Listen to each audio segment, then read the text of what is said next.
ត្រីជាន់ខ្ពស់នឹងក្រសួងការបរទេសអាមេរិកបានធ្វើប្រតិកម្មភ្លាមក្រោយព្រឹត្តិការណ៍ផ្ទុះគ្រាប់មីនបង្កការរងរបួសដល់ទាហានថៃបានជំរុញឲ្យនាយករដ្ឋមន្ត្រីថៃប្រកាសបញ្ចប់ការអនុវត្តកិច្ចព្រមព្រៀងសន្តិភាពក្រុងកូឡាឡាំពូ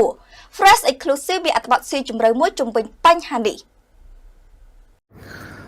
ក្រោយពីថៃប្រកាសថាសន្តិភាពបានបញ្ចប់អាមេរិកអំពាវនាវឲ្យរក្សាស្ថិរភាពនិងគោរពកិច្ចព្រមព្រៀងសន្តិភាពកូឡាឡាំពូតើការទូតរបស់សហរដ្ឋអាមេរិក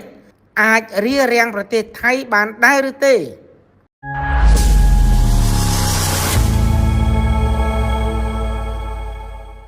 គណៈក្តីបារម្ភអំពីភាពតានតឹងអាចនឹងផ្ទុះឡើងម្ដងទៀតតាមបណ្ដោយព្រំដែនកម្ពុជាថៃក្រោយព្រឹត្តិការណ៍ផ្ទុះមីន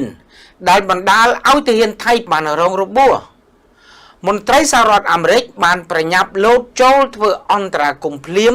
ជាមួយនឹងការអំពាវនាវឲ្យភាគីកម្ពុជាថៃប្រកាន់ខ្ជាប់ការរក្សាសន្តិភាពអ្នកនាំពាក្យក្រសួងការបរទេសសហរដ្ឋអាមេរិកបានប្រាប់ទីភ្នាក់ងារ Reuters កាលពីថ្ងៃអង្គារសប្តាហ៍នេះថាសហរដ្ឋអាមេរិកកំពុងប្រ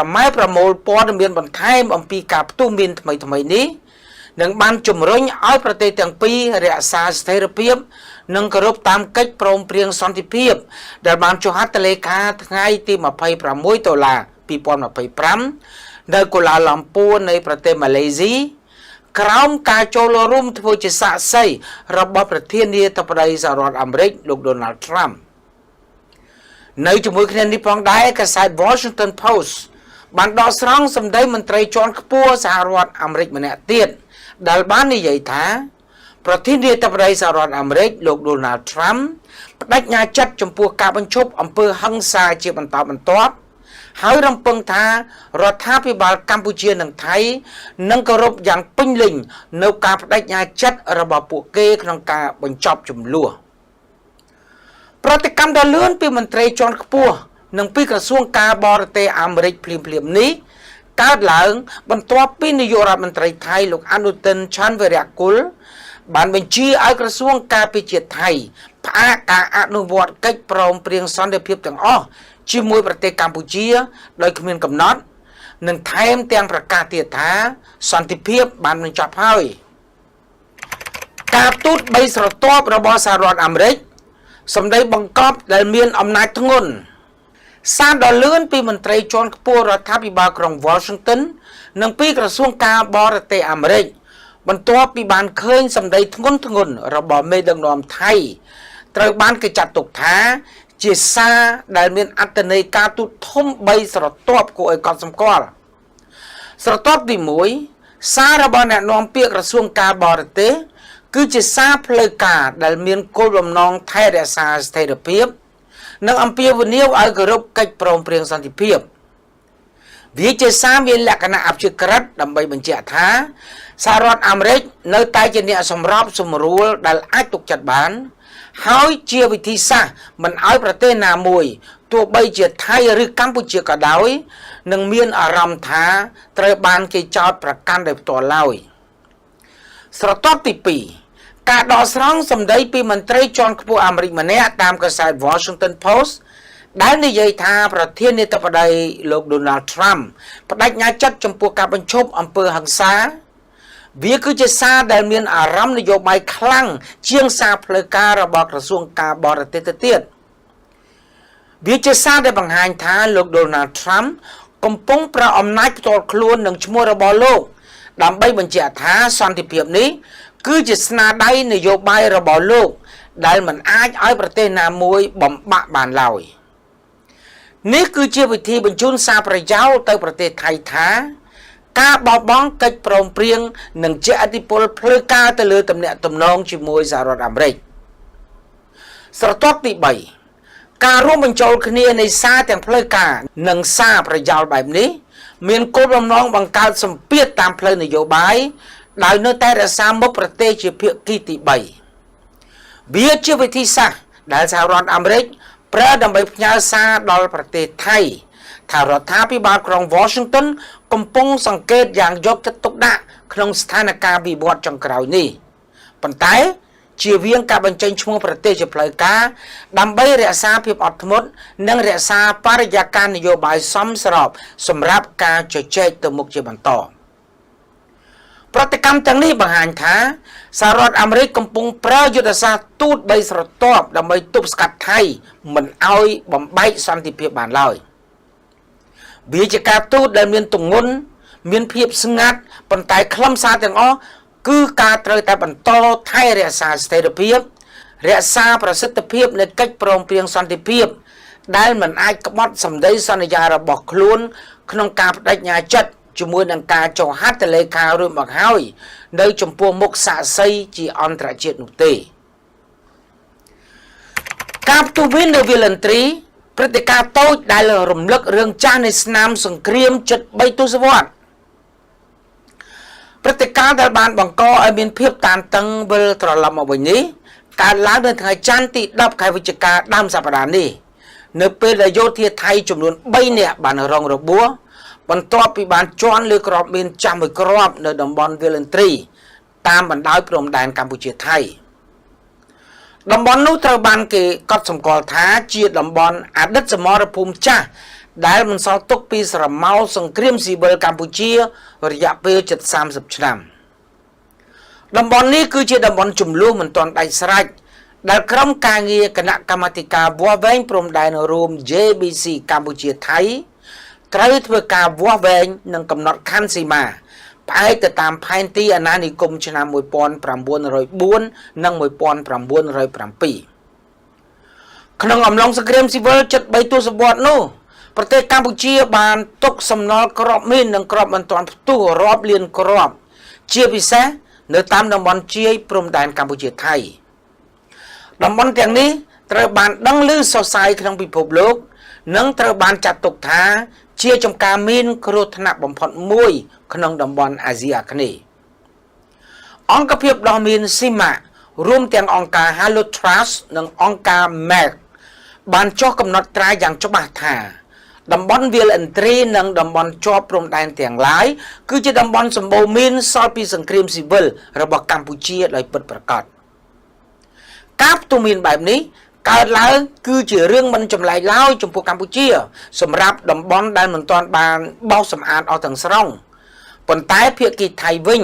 បានប្រកាសចោទប្រកាន់ថាទាហានកម្ពុជាបានជីកបង្កប់មីនថ្មីដែលជាការចោទប្រកាន់គ្មានភស្តុតាងអាចបញ្ជាក់បានត្រឹមត្រូវឡើយក្រសួងការបរទេសកម្ពុជាបានចេញសេចក្តីថ្លែងការណ៍បដិសេធយ៉ាងដាច់ខាតនិងបញ្ជាក់ថា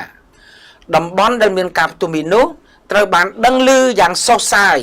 នៅកាពិតថាចំការមីនភាគច្រើនតាមបណ្ដោយព្រំដែនកម្ពុជាថៃដែលបន្សល់ទុកពីចំនួនសង្គ្រាមស៊ីវិលកម្ពុជារយៈពេលជិត30ឆ្នាំក្នុងទសវត្សរ៍1970និង1980មិនទាន់ត្រូវបានបោសសម្អាតនៅឡើយទេដោយសារតែភូមិសាស្ត្រលំបាកនិងស្ថានភាពមិនទាន់មានការកំណត់ខណ្ឌសីមាព្រំដែនក្រសួងការបរទេសកម្ពុជាបានបញ្ជាក់ជាថ្មីថារាជរដ្ឋាភិបាលកម្ពុជានៅតែបដិញ្ញាចិត្តយ៉ាងពេញទំហឹងក្នុងការអនុវត្តកិច្ចព្រមព្រៀងសន្តិភាពទីក្រុងកូឡាឡាំពួរ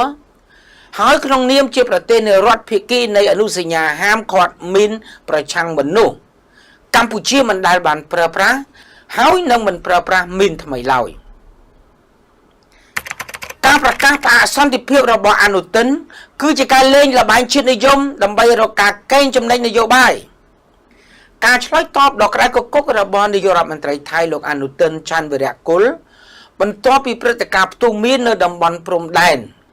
កំពុងតែបង្ហាញថាវាមិនមែនជាប្រតិកម្មដោយអារម្មណ៍ឬការគិតដល់សន្តិភាពឡើយវាជានយោបាយដែលបានកណនីទុកក្នុងគោលបំណងបំពេញចិត្តឲ្យរលកនៃអារម្មណ៍ជាតិនិយមដែលកំពុងកើនឡើងនៅក្នុងប្រទេសថៃអ្នកវិភាគនយោបាយថៃជាច្រើនបានបញ្ជាក់ថាការប្រកាសនេះ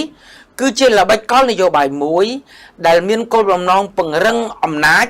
និងចង់បង្ហាញរូបភាពជាតិនិយមរបស់អនុទិនផ្ទាល់ខ្លួននៅពេលដែលរដ្ឋាភិបាលរបស់គាត់កំពុងប្រឈមមុខនឹងសម្ពាធធ្ងន់ធ្ងរពីកងយោធាដែលមានទំនោររឹងរូសនិងក្រុមជាតិនិយមជ្រុលដែលទាមទារការឆ្លើយតបប្រឆាំងចំពោះកម្ពុជា អ្នកសង្កេតការបានព្រមានថាការផ្អាកកិច្ចព្រមព្រៀងសន្តិភាពដែលសហរដ្ឋអាមេរិកបានធ្វើជាសាក្សីនិងទទួលស្គាល់ជាកិច្ចព្រមព្រៀងអន្តរជាតិអាចមានផលវិបាកផ្នែកការទូតនិងសេដ្ឋកិច្ចធ្ងន់ធ្ងរសម្រាប់ប្រទេសថៃដូច្នេះការប្រកាសផ្អាកសន្តិភាពរបស់អនុទិនមិនមែនជាចលនាដែលជួយបង្កើនសន្តិភាពទេប៉ុន្តែវាជាល្បែងនយោបាយដើម្បីបង្កើនអំណាចផ្ទាល់ខ្លួនដែលអាចបំផ្លាញសេចក្តីជឿទុកចិត្តរបស់ថៃលើឆាកអន្តរជាតិ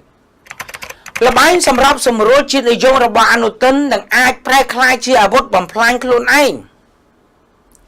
សេចក្តីប្រកាសរបស់នាយករដ្ឋមន្ត្រីថៃលោកអនុទិនច័ន្ទវីរៈគុលដែលនិយាយថាសន្តិភាពបានចប់ហើយ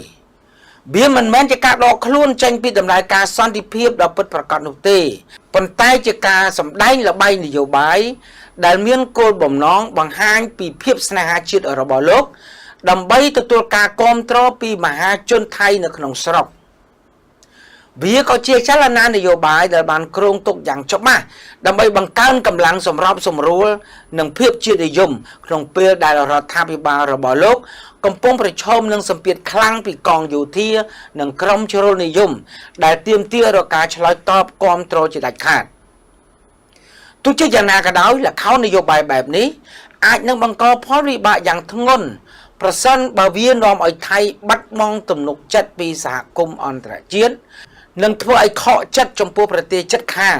ដែលបានចូលរួមជាភាគីសន្យាសន្តិភាពអ្នកវិភាគបានព្រមានថា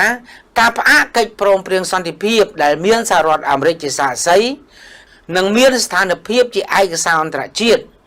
អាចនាំឲ្យថៃរងផលប៉ះពាល់យ៉ាងធ្ងន់ធ្ងរក្នុងផ្នែកការទូត